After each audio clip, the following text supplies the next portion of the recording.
A. Count A. Count A. Now, let's say, for example, please listen to this. They might be confusing, but they are straightforward. Let's say, now, if we talk about count A, okay, we're simply talking about count all. That A there stands for all. All. What does it entail? You have a larger data set. The data set is extremely large. And you want to find out how many cells. Please listen to this narration. How many cells were entered? You are not interested whether the cell contains number or not. As far as there is something in that cell, you want to find how many cells were entered. All right? That is what count A does. So count A is used to return the number of cells that were entered in a data set. The data type notwithstanding.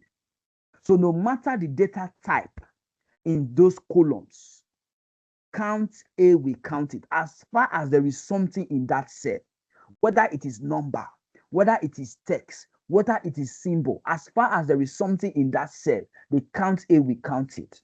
But if the cell is empty, the count A will not count such cell. It's as simple as that. Okay?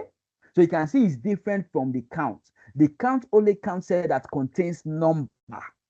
While the count A, all right, count cells that contains number and text or symbol as far as there is something in that cell.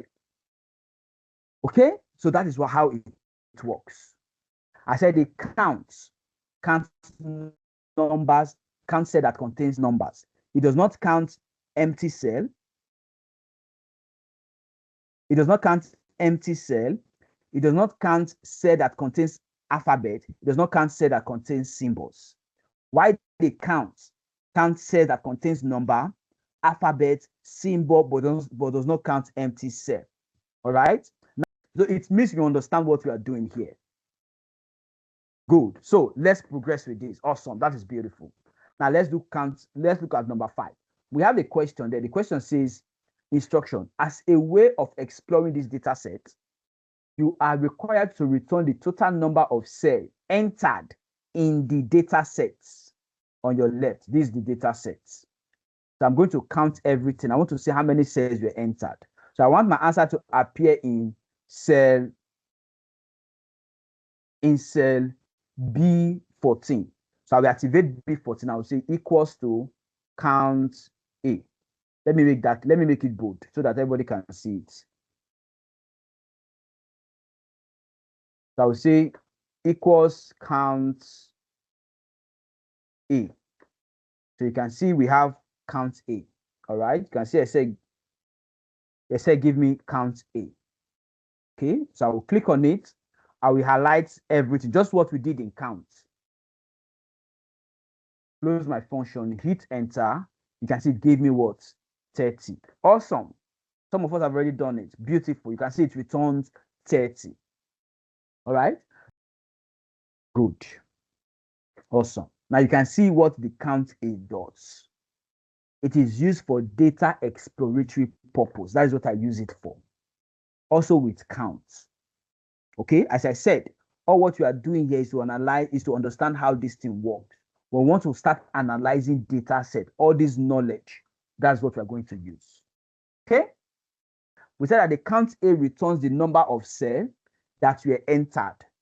Okay, whether the cell is number, text, or symbol. Okay, if the cell is empty, it will not count it. So I want my answer to appear on cell B14. I will activate B14. I will say equals count. You can see as I'm typing it, it says giving me IntelliSense. I'm dealing with count A. You can see we have count A there. I'll pick count A. So I will click on A2. You can see if you look at equals count A, you will see A2 there because I clicked on A2.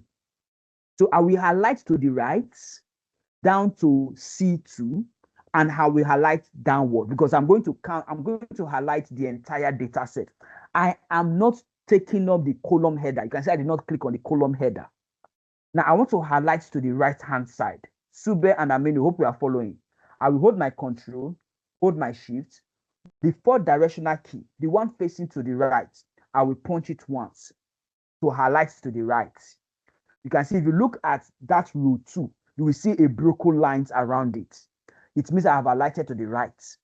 I am still holding my control and my shift. I want to highlight downward. The fourth directional key, the one facing down, I will punch it once. You can see, if you look at that data set, you will see a broken lines around it. It means I have highlighted everything. If you look at my function equals count A, there's an open bracket, you will see A2. You will see 2 dots there and C11. Then I will close my function. So if what you have, these things are called arguments. If your argument is not like this, you will not be able to get 30. If your argument is not A2 C level, you will not be able to get 30. Maybe the reason why you are getting 27, I mean, is because you did not highlight everything. Right? So after doing this, I hit my enter button. You can see I got 30. Okay, I got 30. And I said, go to C11. This is C11. Delete what is there. When I delete it and I hit enter, you can see it gave me 29. This tells you that the count A does not count an empty cell. Okay, so that empty cell, if I put my @ symbol and I hit enter, you can see it has returned to 30. So what it means is that this count A, as far as there is something in that cell, the count A will count it. Okay,